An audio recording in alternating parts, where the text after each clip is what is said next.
Irmãs e irmãos, bem-vindos para este nosso 6º dia da trezena do padroeiro da Igreja Universal, que é São José. Sobretudo neste ano, consagrado a São José por Papa Francisco, no qual nós procuramos imitar as virtudes de São José para corresponder melhor ao Evangelho de Jesus Cristo, seu Filho. Nesse 6º dia, nós meditamos São José como um pai trabalhador.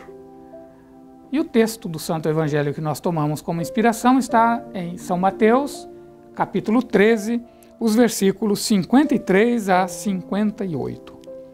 Esse trecho vem logo após uma sessão de parábolas de Jesus sobre o reino, e diz assim: Depois que concluiu essas parábolas, Jesus partiu dali. Ele foi à sua terra e pôs-se a ensinar na sinagoga deles. Ficavam admirados e diziam: De onde lhe vem essa sabedoria e esses milagres? Não é este o filho do carpinteiro? Sua mãe não se chama Maria e seus irmãos não são Tiago, José, Simão e Judas? Suas irmãs não estão todas conosco? De onde vem então tudo isto? E escandalizavam-se por causa dele.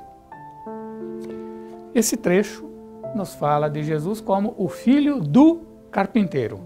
Em sua cidade, Jesus era conhecido assim, pela relação que tinha com o seu pai e pela profissão que o seu pai exercia naquele vilarejo, naquela cidadezinha. Portanto, nós vemos como o Filho de Deus não desdenha o trabalho humano. É carpinteiro também ele, porque aprendeu na carpintaria de seu pai. Seu pai lhe ensinou, certamente, os modos que se ensinam a uma criancinha. Juntamente com a Virgem Maria, lhe ensinou a obedecer a Deus, às orações básicas de seu povo Israel, a frequentar a sinagoga, o que ele continuava fazendo até depois de adulto, como vemos nesse mesmo texto. E lhe ensinou também uma profissão, lhe transmitiu tudo o que tinha, sua fé, seus modos e sua profissão. E Jesus é identificado deste modo, o carpinteiro, o filho do carpinteiro. Então, o coração de pai, sobre o qual estamos meditando, de São José, é o de um pai trabalhador. A doutrina social da nossa igreja a respeito do trabalho é riquíssima e muito detalhada, cheia de elementos espirituais, mas também de elementos sociais, econômicos, concretos na vida do dia a dia. Do ponto de vista espiritual, o trabalho é uma ocasião de colaborar com a obra da criação e da salvação. O trabalho nos faz colaboradores de Deus. No livro do Gênesis, de um modo simbólico muito bonito, nos é mostrado Deus que prepara um terreno e planta um jardim. E depois que o jardim está feito e ele cria o homem, ele entrega o jardim aos cuidados dos humanos. Portanto, trabalhar é colaborar com a obra de Deus, com a continuidade da obra de Deus.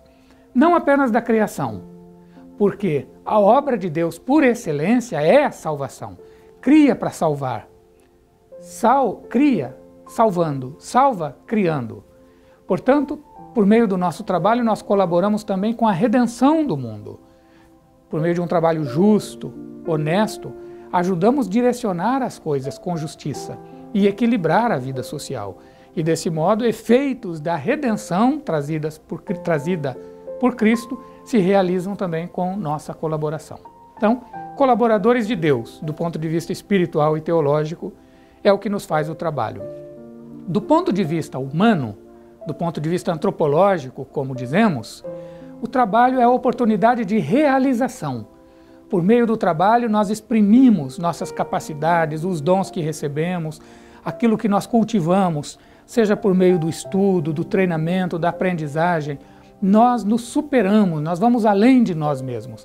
Portanto, é a ocasião para a realização humana. Do ponto de vista social, o trabalho é fonte de progresso, o trabalho gera riqueza, o trabalho promove o bem das pessoas, aquela base material tão necessária para o desenvolvimento autêntico, humano, que é integral. Então, do ponto de vista espiritual, do ponto de vista antropológico, do ponto de vista social, o trabalho é sempre um bem muito grande. Porém, o mundo do trabalho é marcado também ele por injustiças e por limites estruturais. O mundo do trabalho necessita também ele de restauração, de redenção, de retificação, que só pode ser feita com o uso da reta razão, iluminada pela virtude da justiça e pela graça de Deus. Portanto, nós, cristãos, assim como São José e Nosso Senhor, a quem ele ensinou sua profissão, nos inserimos no mundo do trabalho com esse ânimo mais amplo, mais repleto de colaboração e de perspectivas.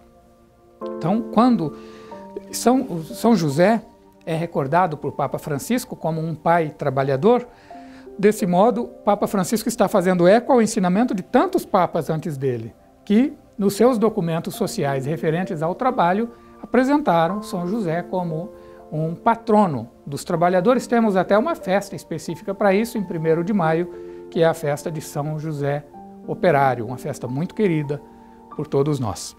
E somos então recordados de que, seja qual for a tarefa que nós exercemos como trabalho na justiça, nós somos colaboradores de Deus.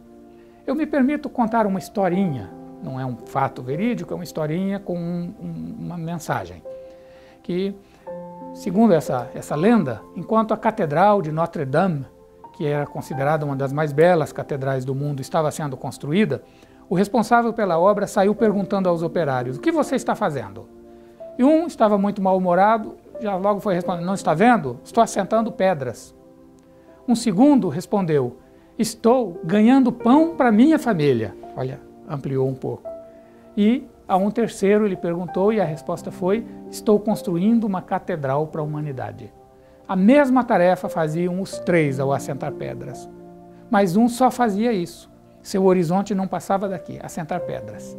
Portanto, nós queremos, inspirados por São José, sob a sua inspiração, sob a sua proteção e intercessão, queremos viver a nossa condição de trabalhadores com esse ânimo de colaboradores de Deus na obra da salvação, da redenção, na continuidade da sua bela criação. Salve, guardião do Redentor e esposo da Virgem Maria. A vós Deus confiou seu Filho, em vós Maria depositou a sua confiança. Convosco, Cristo tornou-se homem. Ó bem-aventurado José, mostrai-vos Pai também para nós, e guiai-nos no caminho da vida. Alcançai-nos graça, misericórdia e coragem, e defendei-nos de todo o mal. Amém.